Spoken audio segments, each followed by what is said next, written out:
কি হে প্রকাশ, এই মাছ কি বাদে জালে? আর বলেন না দাদা।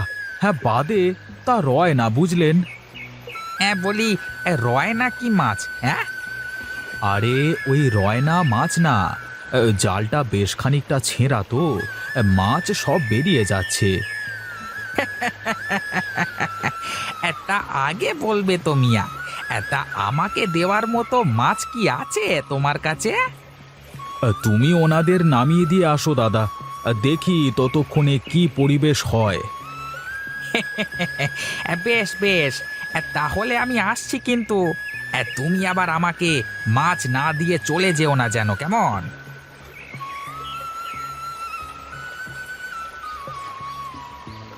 এই তো, এই যে কুলে চলে এসেছি। এবার সবাই নামুন আর আমার ভাড়াটা পরিশোধ করুন।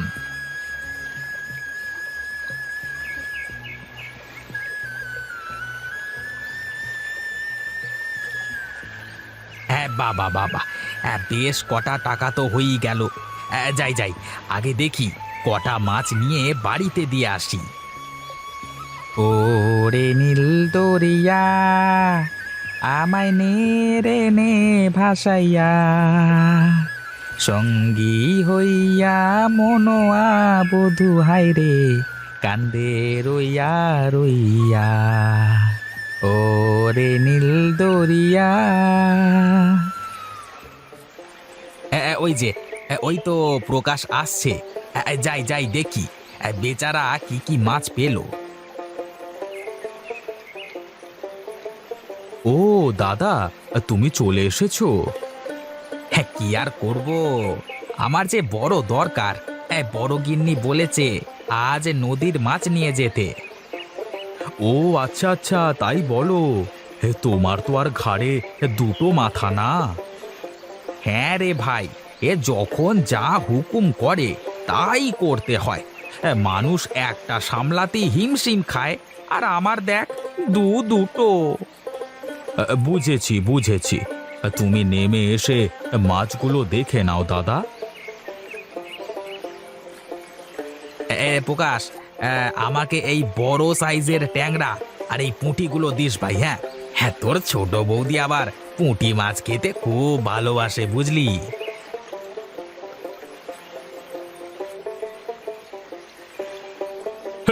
বাপ পায় না ভাত, আর ছেলে পরে জুতো।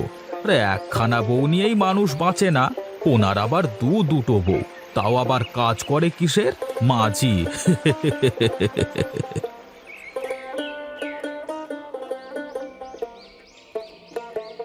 ও মদন, আয় শোন শোন, একটু এদিকে আয় দেখি। বলো দাদা, কি বলবে? আমার একটু তাড়া আছে। কি রে, তোর হাতের ব্যাগে আবার কি? কটা মাছ নিয়ে আসলাম দাদা। নদীর মাছ ছাড়া আমার অন্য মাছ খেতে ভালোই লাগে না। না না দাদা, আমার আবার ঘাটে যাওয়া লাগবে। যা বলবার তাড়াতাড়ি বলো। আরে একটা চা খাওয়ারও সময় নেই তোর? না দাদা, তাও নেই। নৌকা ফেলে এসেছি। লোকজন এসে আবার দাঁড়িয়ে থাকবে তো। ঠিক আছে ঠিক আছে, তবে যা তুই মাছ দিয়ে ঘাটে যা। আমি ও বেলায় ঘাটে এসে কথা বলছি একেবারে, কেমন? ঠিক আছে দাদা, তাহলে আমি গেলাম।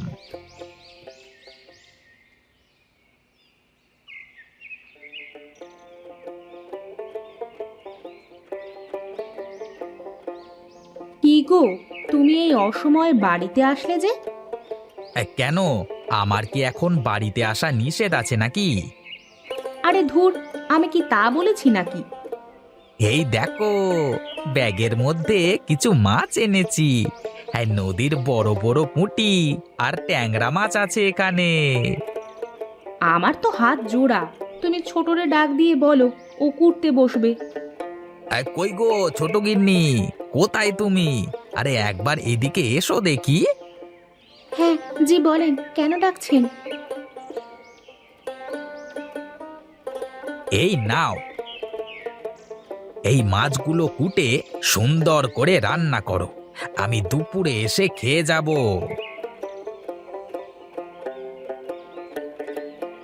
যা ছোট, মাছগুলো কুটে রান্নাঘরে গিয়ে তরকারি কুটে দে, আমি রান্না করে দিচ্ছি।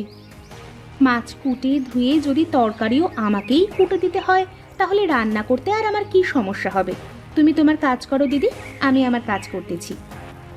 ওই দেখ, এজন্যই তো কারো উপকার করতে নেই, ভালো কথা বললেও দোষের ভাগীদার হতে হয়। থাক, ভালো করা লাগবে না তোমার, তুমি তোমার কাজ শেষ করে রান্নাঘরে আসো। ঠিক আছে, তুই যা, আমি থালা বাসনগুলো ধুয়ে নিয়ে আসি।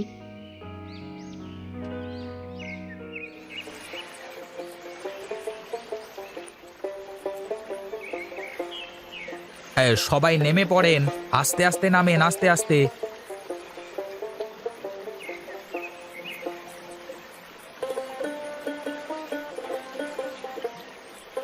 বাহ বাহ বাহ বাহ বাহ, এ রোজ রোজ যদি এমন করে ভাড়া হতো, তাহলে এতদিনে কাঁচা বাড়ি ভেঙে পাকা বাড়ি করে ফেলতে পারতাম। ও মাঝি, আমাকে একটু ওপারে পার করে দেবে গো? পার করবার জন্যই তো আমি আছি, এসো উঠে বসো নৌকায়। তা কোথায় যাবে বুড়ো? আর তোমার কাছে ওগুলো কি? আমি গ্রাম গ্রাম ঘুরে এই ছোন পাপড়ি বিক্রি করি মাঝি। ছোন পাপড়ি? বাবা বাবা বাহ, হ্যাঁ আমার ছোট গিন্নি ছোন পাপড়ি খুব পছন্দ করে। তাহলে দেব নাকি একটা মাঝি? না গো, আমার তো বাড়িতে যেতে অনেকটা দেরি হবে, তা না হলে নিয়ে রাখতাম। তাহলে আর কি, আমারও একটা বিক্রি হয়ে যেত।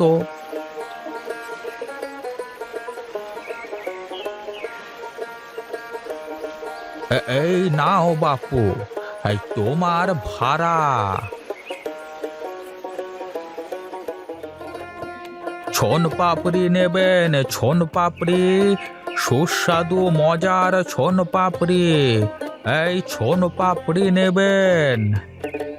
ও ছনপাপড়িওয়ালা, বলে এদিকে এসো তো একটু। তোমার কাছে কি খালি ছনপাপড়ি আছে? হ্যাঁ রে মা, আমি গ্রাম গ্রাম ঘুরে খালি ছোন পাপড়ি বিক্রি করে বেড়াই। কই, আমাকে একটু ছনপাপড়ি দাও তো দেখি, আগে খেয়ে দেখি কেমন স্বাদ।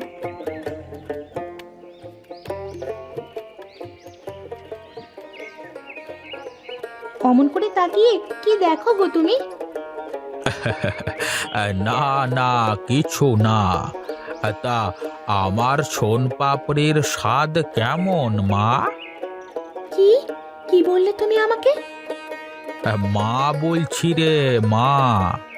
কেন, তোকে কি মা বলা যাবে না? কি হলো, কাঁদিস কেন রে মা? কেউ কোনোদিন আমাকে এমন করে মা বলেনি তো, তাই ছোটবেলা থেকে না বাবাকে পেয়েছি না মাকে পেয়েছি, এক বুড়ি মা আমাকে মানুষ করেছে। কি রে ছোট, ছনপাপড়ি খাচ্ছিস কেন? আমাকে ডাক না দিয়ে একা একাই খাচ্ছিস। আমাদের দুজনের দুটো ছনপাপড়ি দাও। এই নেন আপনার টাকা।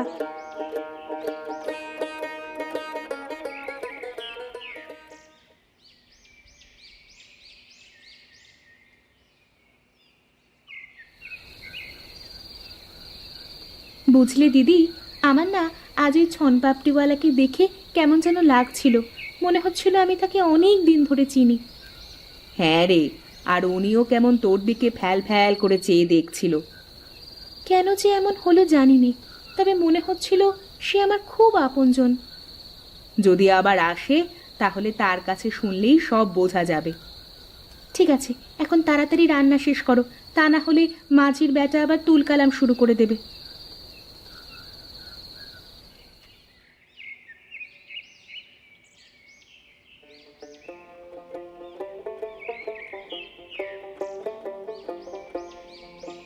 কি গো, ছোন পাপড়ি খাবে না? আজ আমার কাছে পয়সা নেই গো, তুমি কাল এসো।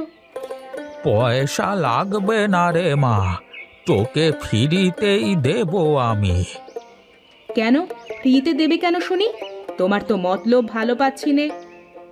আমাকে ভুল বুঝিস নে মা, আমার কথাটা আগে শোন। কি কথা শুনবো? বলো দেখি কি বলতে চাও। তোর মধ্যে আমি আমার মেয়েকে দেখতে পাই রে মা। এই ছোটবেলায় আমি আমার মেয়েকে মেলার মাঠে ছোন পাপড়ি বিক্রি করতে করতে হারিয়ে ফেলি। তারপর থেকে আমি ওকে খুঁজেই চলেছি। সত্যি বলছো তুমি? তোমার মেয়ে দেখতে আমার মতো ছিল? হ্যাঁ রে মা, একদম তোর মতো। মুখ, নাক, চোখ একদম তোর মতনই দেখতে ছিল। আপনার মেয়ের কোনো কথা কি আপনার মনে আছে? জন্মদাগ বা কাটা দাগ? হ্যাঁ রে মা, এই ছোটবেলায় একদিন ও পড়ে গিয়ে বাম হাতের নিচেটা কেটে গিয়েছিল।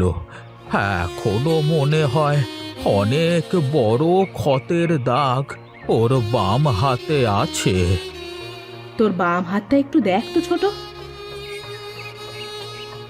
এই কি, তাহলে তো উনার কথা সত্যি হয়ে গেল। এ তো এ তো আমার মেয়ে, আমার মেয়ে। আমি আমি তোকে কত দেশ বিদেশে খুঁজেছি রে মা, কোথাও পাইনি তোকে, কোথাও পাইনি। তুমি কেঁদো না বাবা, এখন তো তুমি আবার আমাকে ফিরে পেয়েছো। তাহলে এখন তো আপনি আপনার মেয়েকে ফিরে পেয়েছেন। হ্যাঁ গো বাবা, একটা মেয়েকে হারিয়ে আমি দুটো মেয়ে পেয়েছি। এখন থেকে বাবা তাহলে আমাদের সাথে আমাদের বাড়িতেই থাকবেন। হ্যাঁ ঠিক আছে ঠিক আছে, কিন্তু এখন থেকে তোমার ছোন পাপড়ি বেচা বন্ধ। তুমি শুধু বাড়িতে শুয়ে বসে থাকবে, খাবে দাবে আর আরাম আয়েশে দিন কাটাবে, কেমন? না বাবা, তা হয় না। এই ছোন পাপড়ি বিক্রি করা আমার পেশা না, নেশা। আমি কাজ বাদে বসে থাকতে পারবো না। যখন আর চলতে পারবো না তখন দেখা যাবে। ঠিক আছে বাবা, তোমার যেমন ইচ্ছে করো, আমি তোমাকে আর হারাতে চাই না বাবা। কাঁদিস নে রে মা, কাঁদিস নে। কতদিন পরে তোকে পেয়েছি। তোর চোখের জল দেখলে যে আমি ভালো থাকতে পারবো না। কান্নাকাটি বাদ দিয়ে চল ছোট, বাবার জন্য রান্না করতে হবে তো। হ্যাঁ বাবা, তোমরা বসে গল্প করো, আমরা রান্না করে নিয়ে আসি।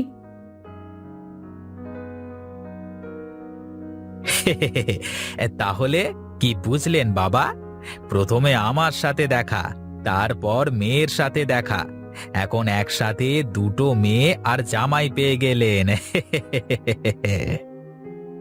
সবই সবই তার ইচ্ছে বাবা, সবই তার ইচ্ছে। হ্যাঁ তাই তো, লোকে বলে যদি নসিবে থাকে আপনা আপনি আসবে।